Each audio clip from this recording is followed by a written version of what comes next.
کہ اللہ کافروں کو رسوا کرنے والا ہے۔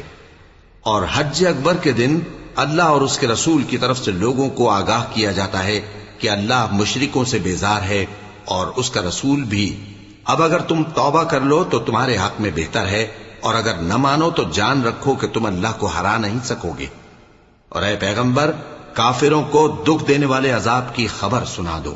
البتہ جن مشرکوں کے ساتھ تم نے عہد کیا ہو اور انہوں نے تمہارا کسی طرح کا قصور نہ کیا ہو اور نہ تمہارے مقابلے میں کسی کی مدد کی ہو، تو جس مدت تک ان کے ساتھ عہد کیا ہو اسے پورا کرو کہ اللہ پرہیزگاروں کو دوست رکھتا ہے۔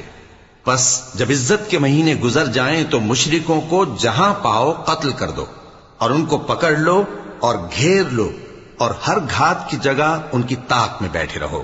پھر اگر وہ توبہ کر لیں اور نماز قائم کرنے اور زکوٰۃ دینے لگیں تو ان کا رستہ چھوڑ دو، بے شک اللہ بخشنے والا ہے